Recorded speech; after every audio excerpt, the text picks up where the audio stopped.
Assalamualaikum warahmatullahi wabarakatuh. Perkenalkan, nama saya Ivan Nur Sidik dari Manajemen 2C.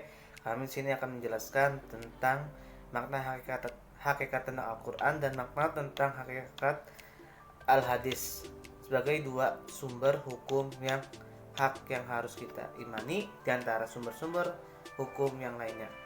Dan di sini akan menjelaskan yang pertama itu ada hakikat Al-Quran Hadis.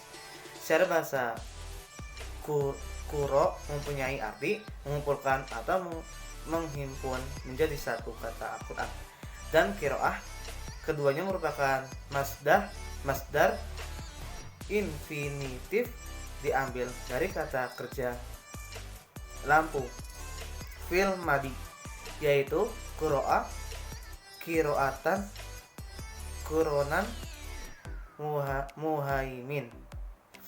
Kata kuroah pada ayat di atas berarti kiroatuhu, yaitu bacaan atau cara membacanya.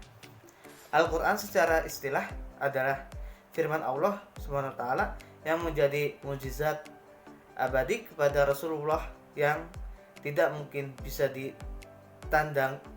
ditandingi oleh manusia. Diturunkan ke dalam hati Rasulullah SAW, diturunkan ke generasi berikutnya secara mutawir. Ketika dibaca bernilai ibadah dan berpahala besar. Al-Quran.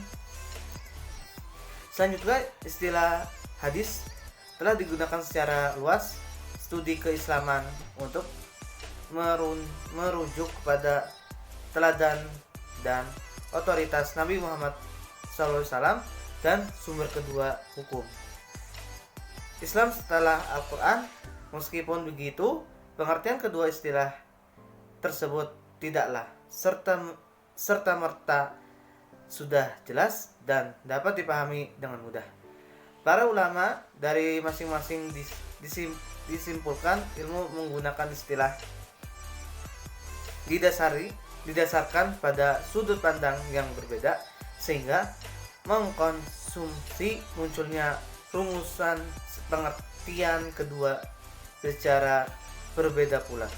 Kata hadis merupakan Islam, kata benda yang secara bahasa berarti kisah, cerita, pembicara, percakapan, dan komunikasi baik verbal maupun lewat tulisan. Bentuk jamak dari hadis yang telah populer di kalangan ulama dan adalah ahadis. Dibandingkan untuk lainnya, Husdad dan Hisdan, Asy, Sidi, masyarakat Arab di zaman jahiliyah telah menggunakan kata hadis. Dengan makna hal ini dapat dilihat dari kebiasaan mereka untuk menyatakan hari-hari mereka yang terkenal dengan sebutan ahadis.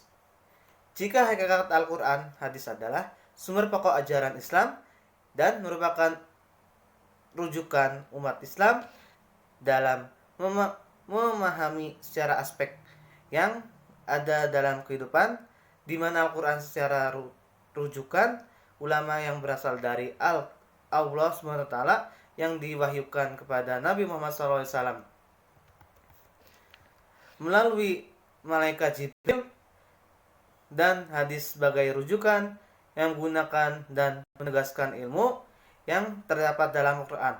Sekian dari penjelasan kami, kurang lebihnya mohon maaf. Wassalamualaikum warahmatullahi wabarakatuh.